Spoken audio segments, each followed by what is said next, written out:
Hi everyone, Evette Rose here, your host for Men in Business Summit. And guys, I am so excited to have Will Polston here with me today. Will, thank you so much for being here with us. Absolute pleasure, Evette. It's something I'm really looking forward to. So yeah, it's going to be a great conversation. Me too. So guys, for those of you who don't know Will, through his trial and testing coaching programs, Will has networks, he's done events, and he also helps business owners and also entrepreneurs to gain complete clarity and break through their barriers and also to achieve more than what they ever have thought possible. And Will, what I love about what you also say there about who you are and what you do is that you're living every single thing that's in your biography, that you say who I am. And I love that about you. And that's why I keep asking you to keep coming back on my platforms, because there's so much power behind what you do. Can you give us a little bit more of an insight in terms of how do you help people with their businesses? How do you help entrepreneurs? Is it like, do you troubleshoot? Do you have a specific niche in terms of what you focus on? That's a really great question. So the thing for me is that what I just love doing is getting people, whoever they are, being able to actually live a life that they love, and in order to live a life that you love, you've got to do what you love. And people have all these different restrictions around why they can't do it and this and that. And what I've realized of it is that success in life, however you define success, and of course success is subjective, is 80% mindset, 20% skills and mechanics. So that's the piece that I'm obsessed with. Is from a very, very young age, I was so obsessed with finding out why certain people made certain decisions and other people made other decisions. And I've just realized that it just comes down to how we think, because ultimately if you think differently, you act differently. If you act different, you get different results. So if we're not getting the results that we want, if we reverse engineer that, we need to act differently. And in order to act differently, we need to think differently. So it comes back to that process of thinking.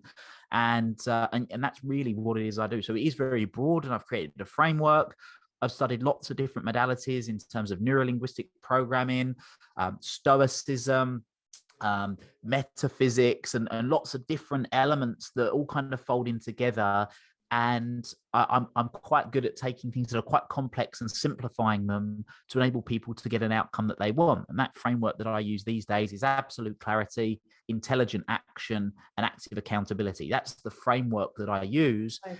And then depending on what it is that people have that are specific challenges, then we use that framework to enable them to get the outcome they want, whether that's celebrities, professional athletes, business owners, ambitious professionals. The spectrum is quite broad because the process works for everybody when they apply it. You touched on something there that I can already feel in me is a bit like, and that's accountability.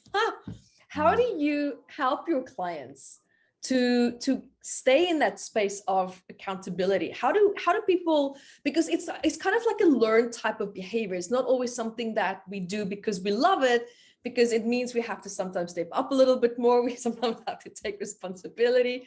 It's not always the greatest type of action that we have a relationship with that might be necessarily positive. Yeah. So for me, when it comes to action, people talk about action all the time. There's only ever two reasons why people don't take action. And that's because they have lack of clarity. And it could be lack of clarity in terms of what to do. It could be lack of clarity in how the task that they're doing will link to their values and what they most prioritize, or it's accountability, right? So that's really, it comes down to that. And I believe we've been conditioned our whole life to be accountable. When you're born, you're accountable to your parents, you go to school, you're accountable to your teachers, you go to work, you're accountable to your boss. Then you go into the big wide world and you want to achieve stuff yourself and you wonder why stuff doesn't happen. It's because you don't have that accountability, in my opinion. And essentially accountability works because of two sides of the same coin. You either want to avoid looking bad or you want to look good. It's as simple as that, And I don't think any fully grown adult wants to say to another fully grown adult they're going to do something and then not do it, right? Because no one wants to look stupid. The two lowest forms of energy are guilt and shame. So if we haven't done something that we know is going to benefit us, then we feel shameful. Shame is essentially when you perceive to have done something that's negatively influencing yourself. And that's my view on it is quite simple. So a lot of people, when they get confused with accountability versus being told what to do. So because I don't want to be told what to do. I don't need you to tell me what I need to do. And that's the whole point of accountability. I'm not telling them what they need to be doing. I'm finding out from them what they feel they need to be doing. And I'm just making sure they've done it by a particular time. And there's lots of different studies on accountability. One of them is an American study. And it states that if you have accountability and you've got someone specifically to hold you accountable, you're up to 65% more likely to achieve the thing that you said that you would do. But more interesting than that is that if you say that you're going to be accountable to the person by a particular time on a particular day, you're up to 85% more likely to actually achieve the thing that you said that you would do. So yeah, it's definitely powerful. And I think that particularly in business, we're talking about men in business specifically today, we have a habit of being in business and going, well, I'm in business, I can do what I want. I've got no boss, you know. And what tends to happen is it's the important things that actually aren't very urgent that we tend to leave to sort of drift along. So ultimately in business, or not in business, in life, when you're doing things that are really urgent and really important, it creates stress. So how can we alleviate the stress? Well, we just do the things that are important when they're not urgent. So we do them a bit further upstream. And that's where the accountability comes in. But you essentially bring in your own deadline of when something's going to be done. There's a very famous law known as Parkinson's law that I'm sure you know of, Evette, but for the purposes of people listening, is basically Parkinson's law states work will expand until the time of which you give it. So thinking back to once upon a time when we were in school and you were given homework, you had two options, right? You were given homework on the Monday, it had to be handed in on the Friday. You either did it on the Monday straight away and then had the rest of the week and handed it in on the Friday. It still took a week technically for that to be handed in, or you might have done a little bit every night, or if you're anything like me, you rushed it last thing in the morning before you got to class to get it done. So when we impose our own deadlines and we bring those deadlines forward and we have someone accountable to make them happen, then it just means that we can be more productive, we can be more efficient, we can be more effective.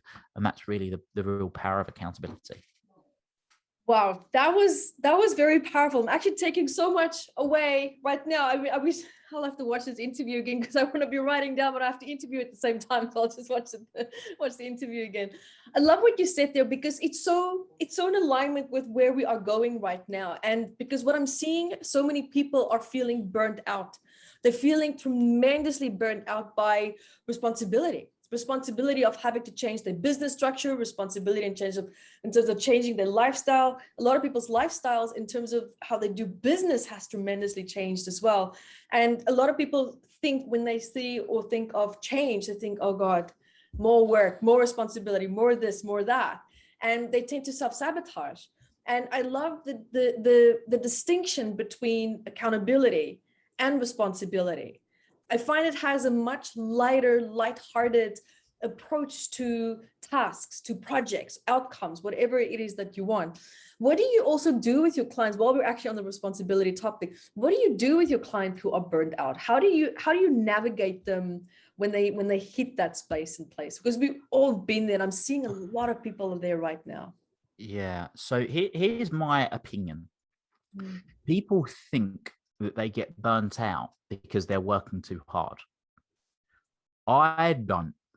I think that it's because people are spending too much time doing the things that don't inspire them. So, for example, this comes back to values, right? If people are living other people's values, things that are important to other people, right? And that could be parents, that could be teachers, that could be bosses, that could be society indeed, right? People will constantly need motivation. I'll know, and people listening to this will know whether they are living to other people's values or not because of the language they're using. So if they're saying things like, I have to do this, I need to do it, I should be doing this, right? It's a very good indication that they're living to other people's values. When they're living to their values, Okay, so the things that are really, truly most important to them, they'll be using language like I love to, I choose to, I desire to. It's much more powerful, empowering language.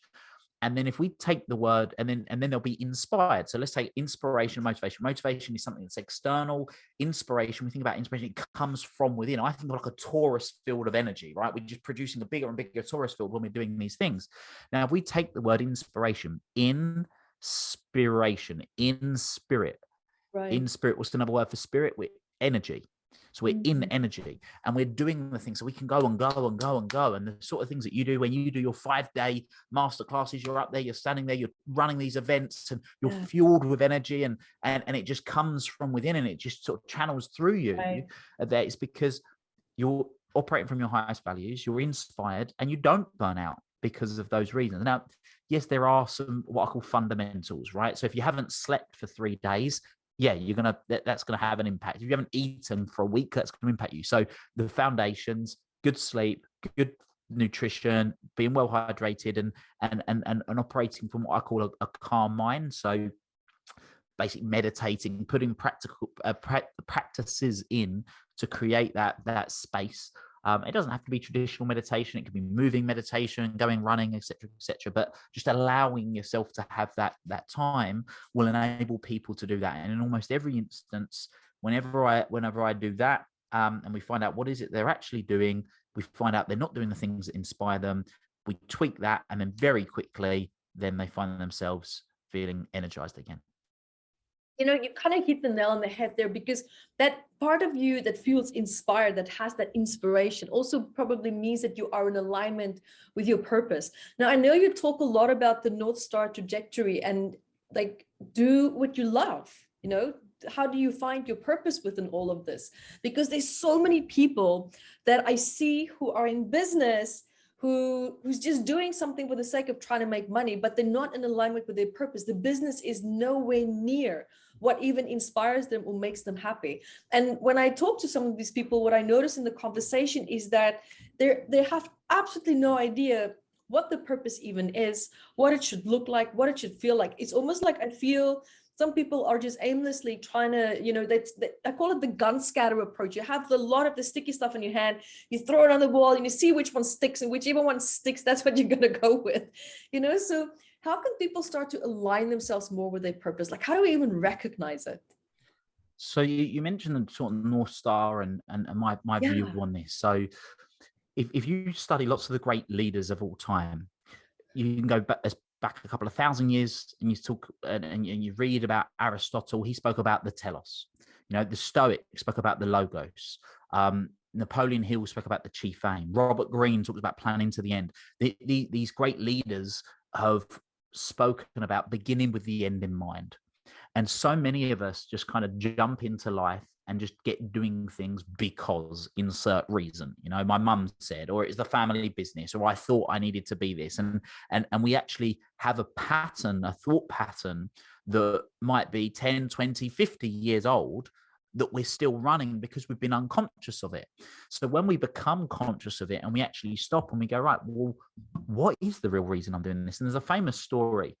You probably heard this, and I'm going to paraphrase it. But there was a daughter who was cooking, and she was watching her mum cook, and she was cutting up a chicken, and she cut the chicken up and she put it into the pan, and then she cooked it. And she asked her mum and said, "Why do you cut the chicken up like that and put it into the pan?" And the mum said to the daughter, "Well, I've always done that because that's what your grandmother did." So she goes, "Okay, fine. Well, I'm going to go and ask grandma. Why did you why did you tell mum to cut the pan and or cut the chicken and put it in the pan in the way that you put it in the pan?" She said, "Well, darling, it's because the pan that I used to have, or the pot that I used to have, couldn't fit the whole chicken in it." Right. So the mother was teaching the daughter to do something and cut it up in a particular way, but had never thought to question the reason why it was done in the first place. And it was done because it couldn't fit in the pot. So when we actually stop and we ask these questions, and we can actually go, well, okay, well, now I've asked the question, do I still need to do it that way? Or is there a more effective way of me doing these things? And that's the beauty of being curious and asking questions and learning these things. So beginning with the end in mind, And one of the things is lots of people, even right now, may find themselves in situations they don't want to be in. Well, one of the ways of getting inspired is by having light at the end of the tunnel, right? Or having the North Star. Because I believe in having a goal that's so big in life that you never achieve it. And people say to me, Will, why do I want to have a goal that I never achieve? What's the point in that? Right. And I say the point in that is then we can detach from the outcome. Because if we don't do that, then people end up with when-then syndrome. And when-then syndrome is like, when this happens, then I'll be happy. When that happens, then I'll be happy. When that happens, then I'll be happy. They're constantly chasing that fix, right? And we've all done it. There. We've all done it. So we can detach from the outcome. We can stay focused on the mission, and we just stay aligned with that. And but obviously you've got to know what the mission is and the reasons why you're doing those things in the first place. So that's the piece that then becomes very interesting. And the reason I call it a North Star is because there's a famous story involving a baby born in a stable a couple of thousand years ago that you might have heard of, Evette. And three men followed a North Star to be able to find it, right? Now, they never went to the North Star, but they're able to find the baby, or so the story goes.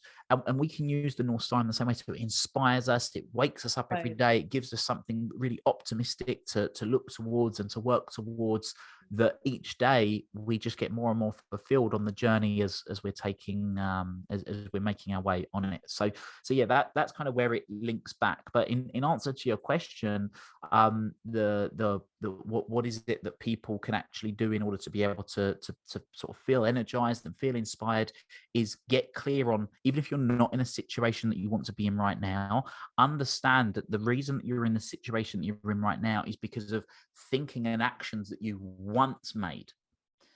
So once upon a time, because of your thinking back then and your actions back then, has got you to where you are now. And you're changing your thinking and changing your actions today is going to get you to have the tomorrow that you want to have. It's like sowing the seeds to a harvest. You know, if you're sowing seeds every day, then you're going to have the harvest that you want eventually. And I think that's where a lot of people go wrong, is that they go, well, I'm in this situation now, I don't want to be in this situation now, but they forget that that's because of what they were doing back then. So we need to be changing what we're doing in the present moment now to be able to get the outcome that we want. And obviously how quickly we get that will depend on how well we strategize and the people we surround ourselves with, having great mentors like yourself to learn from and be able to absorb that information from, to speed up that process. That's fantastic. I love that. Because when we are in this place and space where we have to try to do all these things, we want to kind of create the structure. I see people procrastinate quite a lot. And I know you have a very strong opinion. I mean, not strong opinion as a negative. I mean, really great advice when it comes to procrastination. How did you kick procrastination to the curb? And what do you do with your clients to help them to just knock them out of that? That's again a great question. Look, I'm the same as any other person. I'm a human, right? There are times when I procrastinate, but I'd like to think there's times that I do it a lot less than other people, and the activities that some people may call procrastination can actually be done intentionally. So I'll expand on that. So to procrastinate or procrastinating is a label. And anyone that says I'm procrastinating, they are doing certain things. Yeah. So for example, that doing for some people could be sitting down and watching Netflix. Now, I might sit down and watch Netflix on a Sunday afternoon, but it's not procrastinating for me. That's actually, I'm recharging because I'm consciously doing it because I'm choosing to do it in that moment. So it's the essentially the meaning that we give into the thing in the moment. But really, when people are procrastinating, whatever the action is that they're doing, is it means they're not doing the things that are highest on their priority list. Got it. So they know that there's other things that they would be wiser to be doing that are going to propel them forward faster. And again, this comes back down to a few key things. Sometimes it's because they're not clear. Right. So they haven't got clear, what exactly do I need to be doing? I'm procrastinating because I just haven't got organized and I haven't got structured. So there's a process that I go through with people to help them get structured, which, to summarize really, really quickly, is brain dump everything down onto a document. My preference is actually a digital document rather than handwrite it, and then reprioritize it in priority of order of things that need to be done in the coming week and things that need to be done in the coming like in the day that you're in. So today's what day are we on? Tuesday, I think. And it would be, okay, well, what are the things that we're doing today? So that's sort of the crux of that. And then using what I call a productivity schedule, which is basically a diary to block out time when certain things should be happening. So that enables people. So when we talk about accountability, sort of linking back to accountability before, you can be accountable to a person, but you can be accountable to yourself, and you can use tools to hold yourself accountable, like using a must-do list, using a productivity schedule, which basically is a calendar with time blocked out accordingly of when you're going to do things. So those two little tools will help people get the structure they need, which will help them to overcome procrastinating. And then the key one, this is the really key one, is understanding that when you're doing the tasks that you really would be wise to be doing, that you've maybe been putting off, that how they will actually serve your highest values and the things that are most important to you. Because again, the more that you can see that those actions are going to get you closer to where you sort of want to be and speed up that process on the North Star trajectory, the more inspired you are to be doing them. So yeah, that's kind of the process in that respect.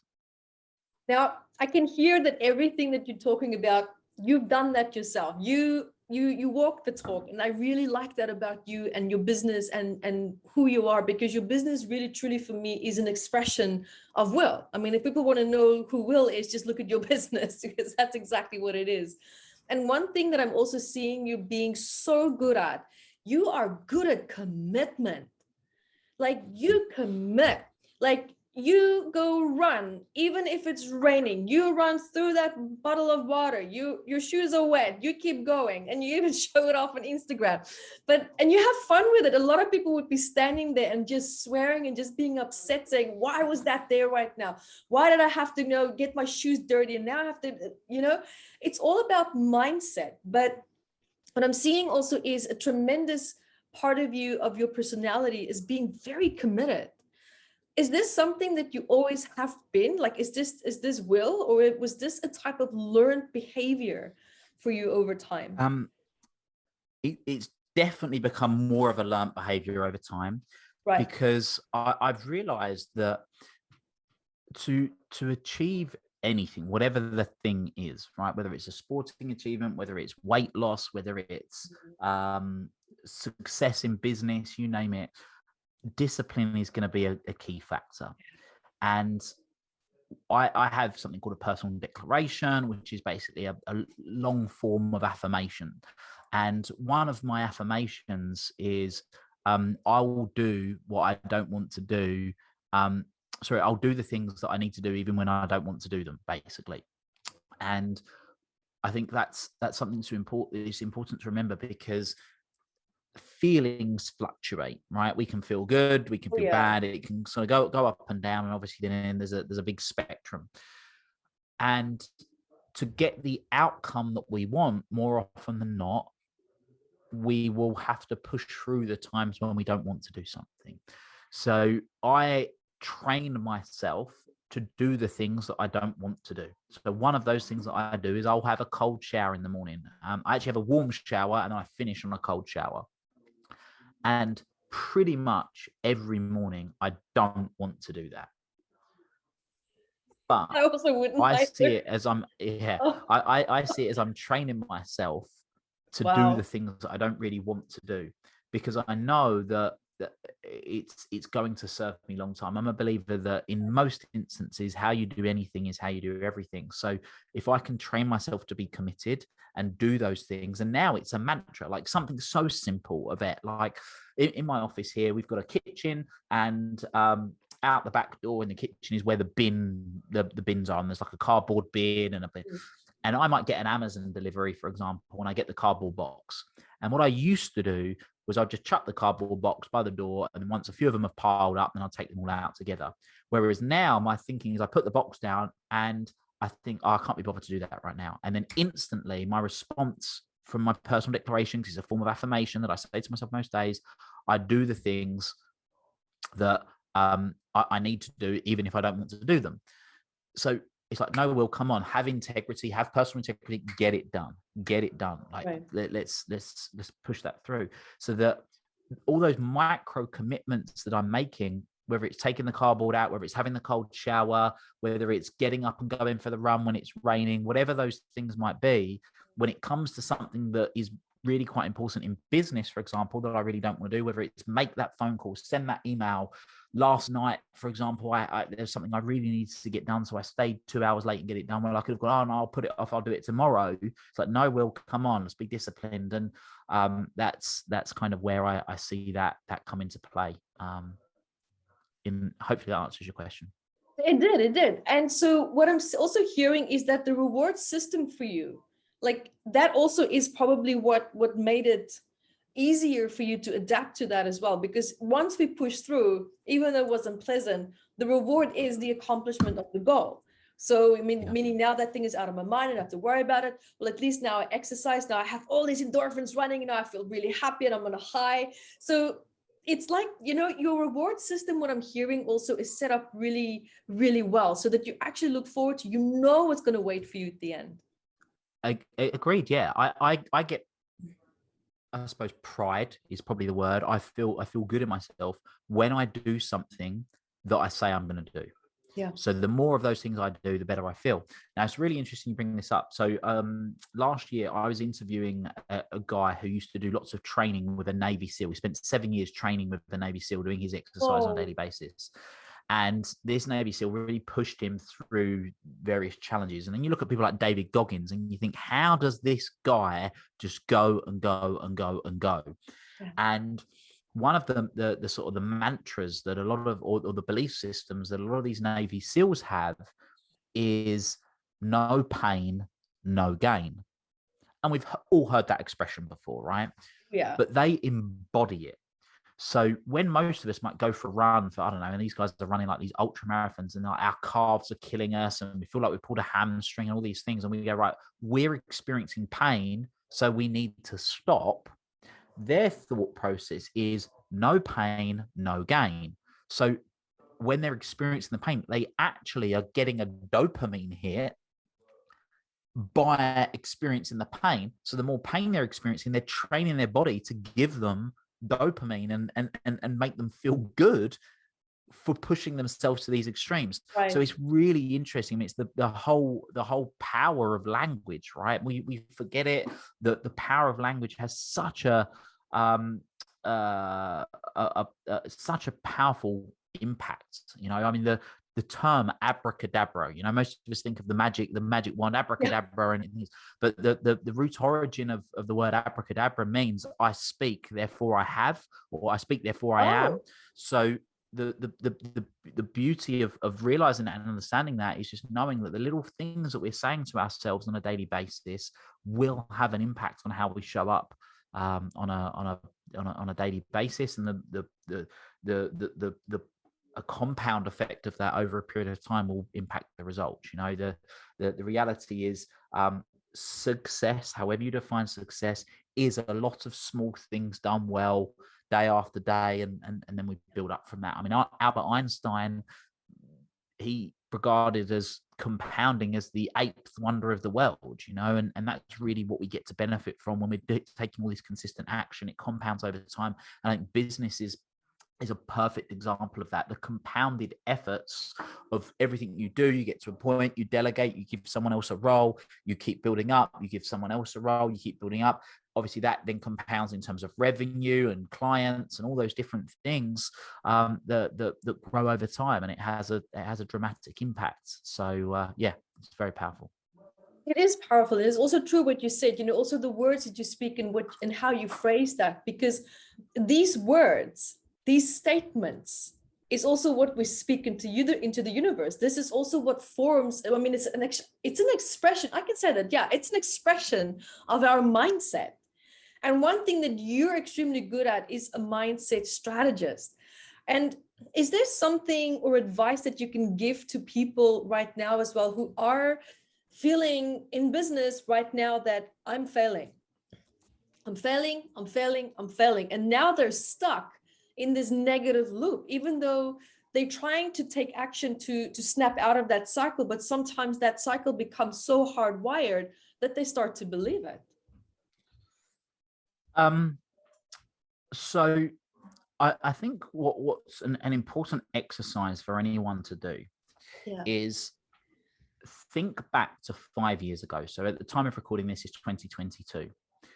So Evette, I'm going to do this with you right now because I think it'd be interesting for you to do, and be interesting for the listener to contextualize it. Yeah. If you think back to Evette of 2017, right? So let me, I'm just going to Google really quickly. What was a big event that happened in 2017? Just so people can remember what was a big event that happened in the world, the 10 most significant world events in 2017. Let's see what come up. Just so that people can let's do it. Link into the year. Let's see what happened. Okay. This is going to be, maybe this is going to be too slow of finding one that really stands out that I think lots of people will. Okay, these are too broad. That's not useful. When was the US elections? I don't remember. Was it 2016? Pass. I don't even remember. I'm just trying to find was something that most people would. Okay, so something that a lot of people might be able to. Let's. This isn't helpful. Okay, so I'm gonna just get you to think of something. Is there something that you can think of that happened in 2017 for you? Several personally? massive big things that happened. Like that was a year of absolute destruction for me. Right. Okay. Yeah. Okay. So so we'll think of something that happened in 2017. I'm going to keep looking here, but the reason I like people to link in with a particular world event is because people actually can quite often forget how quickly people forget how quickly time goes on. But anyway, it's just impromptu, so I just want to move on. So we think of 2017. So we think back for you personally back to 2017. What was the goals that Evette Rose had in 2017? Like if you took yourself back to 2017 and you looked at your 5-year goals, what would have some of your goals been, Evette? So for me, it was, I had to overcome a very destructive and negative relationship that I left. At the same time, my dad also died, and it was quite sudden, quite unexpected. And I had to move to a new location all in a span of 3 months and go overseas to teach while all of this was happening. So for me, and my goal at that time was actually to rearrange my business. But what I ended up having to do was to rearrange myself and how I approach my business in a state of distress and feeling so completely out of control and grounded. And what actually something really beautiful that happened was I became tremendously strong and resilient because I saw that it doesn't matter what was going on around me. I was able to achieve success because the success that I achieved with my business and the way that I changed it around was actually double than what I expected. Right. Okay, good. So the reason I ask this is because for most people, if they go back to 2017, and for everyone listening to this, you watching this, you can do this exercise. Think back to 2017, 5 years ago, and go, right, if I think back to me in 2017, what were my goals back then? And if you've still got them written down, go back and look at them if you had those. And what you'll find is that for a lot of people, they've actually got way further ahead than they ever gave themselves credit for. So that their dream life back in 2017 for how it would look in 5 years' time, for a lot of people, will actually be there or thereabouts, or even exceeding what they were doing 5 years ago, right?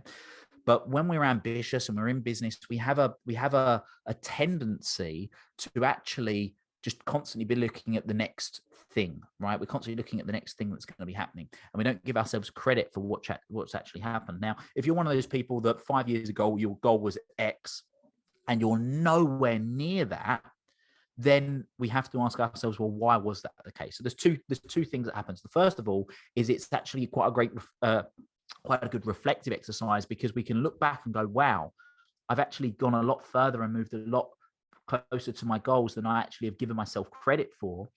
when I think back to what my goals were back then, because we tend generally have sort of new projects that we're thinking about for the future. So we can actually acknowledge ourselves for having come a lot further than we've been giving ourselves credit for. Or the other option is we go, right, it's a wake up call. We go, right, 5 years, nothing's changed. And if nothing changes, nothing changes. Today, I have the choice of committing on whether I'm going to make some change or not, which comes back to, well, what is the actions that need to change? And all of the actions change, the thinking needs to be changed. And for that thinking to be changed, who do I need to surround myself with? Is it mentors? Is it like-minded friends? Is it people that are doing the thing that I want to be doing? And it's very easy to get around those people these days, whether it's listening to their podcasts, it's watching their videos on YouTube, it's picking up their book.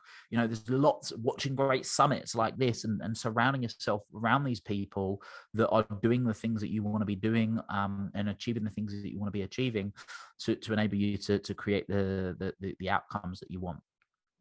Now that I was actually thinking about it, and like throwing it a little bit back to certain events, I can actually see now where there are areas that I haven't even touched since 2017, but I meowed about it, I complained about it, and I'm actually finding myself still complaining about some of the aspects. And I'm thinking now, well, now I am in a great position to actually take action and to change that and to be proactive on that. So that was actually a really great exercise. I like that. Yeah. Yeah, good stuff. It's powerful. And I think that I tend to look at things holistically. There's lots of people, particularly in business coaches, business mentors, who work exclusively with people on goals in a particular area. For example, it's very common for me to have someone come in and go, yeah, I've got goals. Well, of course I've got goals. And they come in, they give me this huge page of their business goals. And I go, wonderful. Are you in a relationship? They go, yep. I go, cool. Are you married? Yep. Okay, cool. What are your relationship goals? And they go, gasp. Oh, yeah. Still be married? All right, cool. So who do you need to be and what do you need to do in order to still be married? Is your relationship how you want it to be right now? Not really. Okay, cool. So if something needed to change in your business, what would you do? Well, I would identify what I want. I'd put the resources in place. I would allocate the time to it. I'd allocate except, cool. So what do you think you need to do with your relationship? Yeah, the same, and that goes the same for social life. The amount of people I speak to and I go, cool, what's your social life? And they laugh and they go, social life? I don't have a social life. I've got a family and a business. I go, cool. Do you want a social life? They go, well, yeah, I'd love one. Okay, cool. So what are you planning on doing about it? Well, I don't know. I haven't got many friends. Fine. So what are the friends you'd love to have? I'd love to have ambitious people that like doing stuff that I like doing. What do you love doing? I love going to trail running, and I love going bowling, and I love whatever the thing is they're doing. Cool. So where could you go and meet those sort of people? Well, I could join a running club. All right, cool. And when could you do that? Well, I don't know. I need to find out when the next running club takes place in my local area. Cool. That sounds like a smart thing to do.